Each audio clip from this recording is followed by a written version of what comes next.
What's good, YouTube? It's Philan Speaks back, man. All right, we got to get this off straight from the rip, man. So we got this game coming up right now against the Washington Commanders, the Redskins. You know what I mean? The Deadskins, for real, for real. Listen, for those who don't understand how the NFC East works, the NFC East is a two-man race. It's really the Philadelphia Eagles division.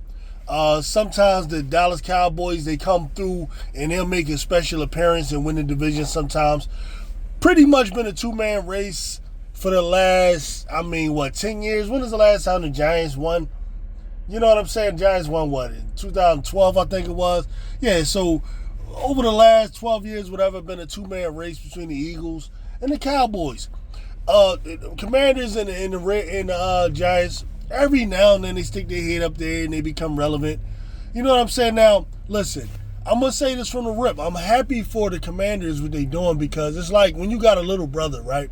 When you got a little brother and he finally found him a little pride, found him a little something, discovered a little something, you happy for him.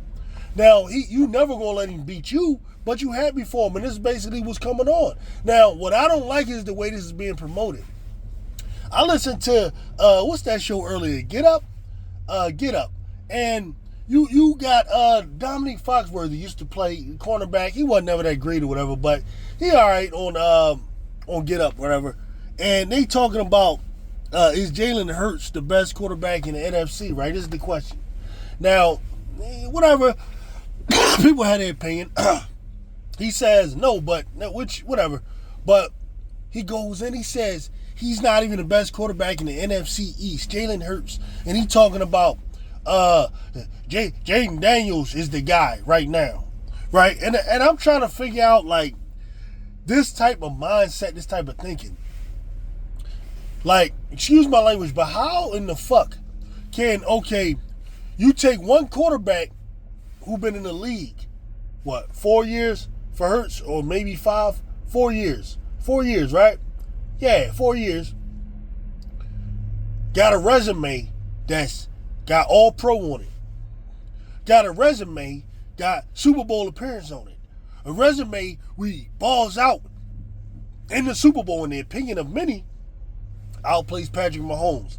I don't necessarily subscribe to that, because when it comes to me judging, I look at wins, fuck the numbers. I don't care that he had more yards than Mahomes and all that. I look at, all right, who won? But whatever. That's what I'm saying. This is an opinion. All right. So, a resume of a guy that every time he start, he going to the playoffs. He been in the playoffs every year he started. So now we talking, 3 straight years, 4 straight years. Safe to say Eagles will probably, make the playoffs this year unless something catastrophic happen, right?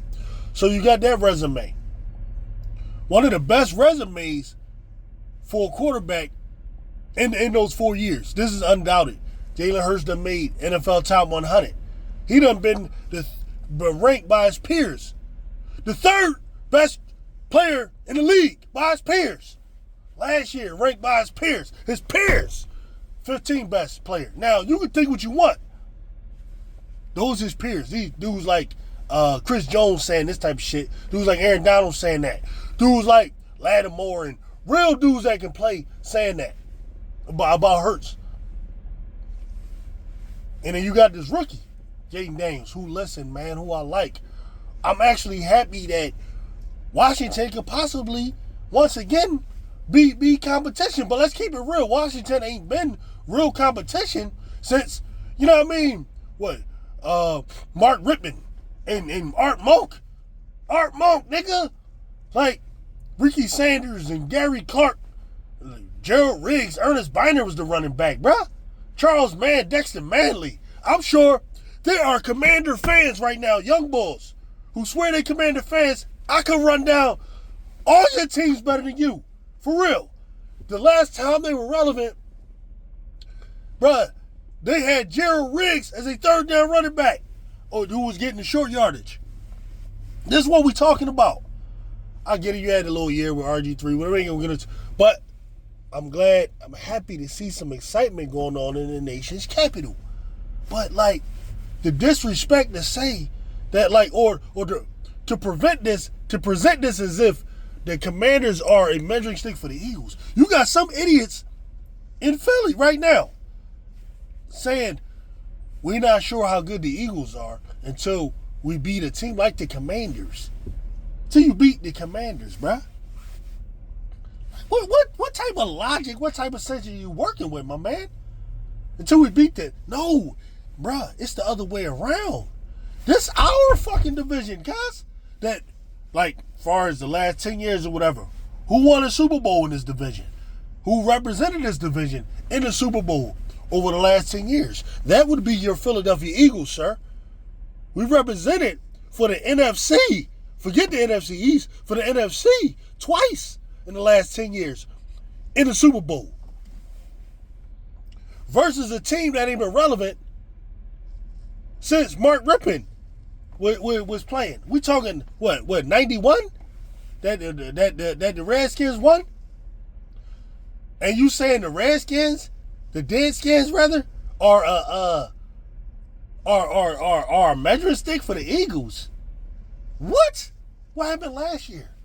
Had that little offense. Y'all had a little Brock Purdy type quarterback. I forgot his name. Little dude. Bull was balling. He's putting up yards. He actually made it a little interesting for us last year, even though we still swept their ass. You know what I'm saying? The last relevant win they got against us, and the best thing for them was they were able to beat the Eagles one game in 2022, the year we went to the Super Bowl. That was like the highlight of their whole universe. You know what I'm saying? It's like the last great game these dudes ever won. And now it's being presented that their quarterback, who played 8 fucking games in the NFL, don't have a better record than us. Whether it was 7 or 10 games, whatever how many games the dude played. That makes you better than Dak Prescott? That makes you better than Jalen Hurts? Come on, man. Like right now, I'm not ready to say better than Daniel Jones. I'm not. Daniel Jones actually had a good rookie year. Like, does equity mean anything? Do y'all know what equity means? Equity means, like, you've done shit in the past that I can look at that I'm going to consider right now as when I consider whether or not you're overall better player than someone else. Overall good player, bad player, whatever. I'm going to look at what you've done in the past to go along with what's happening right now. Too many of y'all got this like way of looking at things where you be like, oh yeah, he the best. He playing the best right now. We the best right now. What does the fuck do he the best right now mean? That's like, all right, we got Barry Sanders and we got Ricky Waters. Ricky Waters have a game in week 10 where he run for 150. Barry Sanders run for 120. And because Ricky Waters ran for more yards than Barry Sanders in that game, what you gonna say? Ricky Waters is the better running back right now? Does that make sense? Or do we consider the fact that he's actually Barry Sanders, who's done way more in his career, he's still better, even though this guy might have had more yards the other day? We act like, all right, since this dude played better last week, he's the better player. Like, this dude's stupid, man. Like, I get it. Jayden Daniels is a hell of a story. Real cute story. I wish the young boy well, except for Thursday night. You know what I'm saying? I'm trying to bash the little young boy head in.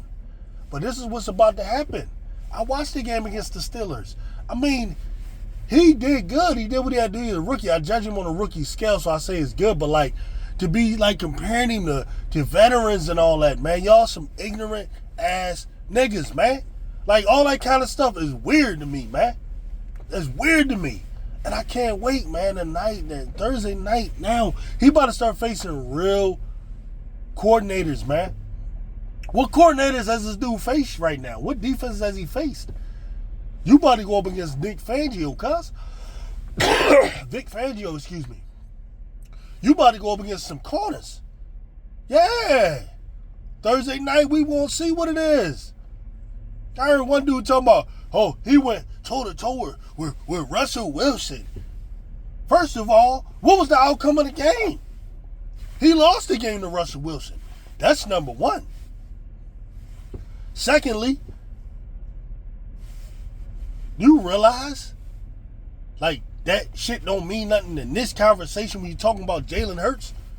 Jalen Hurts already done went at it with Joe Burrow early this year.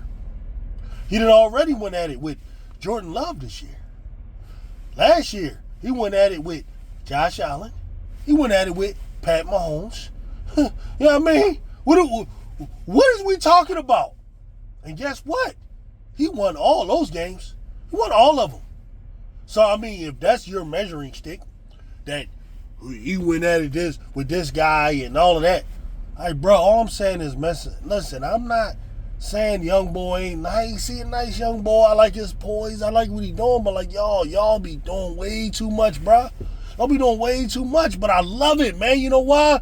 Because the thing about Hurts that I like about him more than, like, a lot of these quarterbacks, your favorite quarterbacks and all that, is that he the type of boy that's never going to get too big-headed.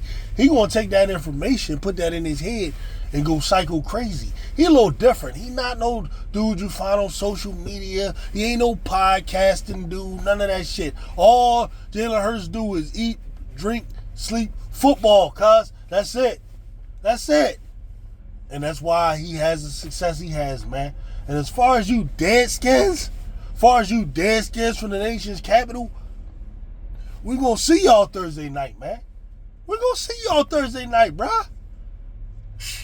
Come on, man. I'm out.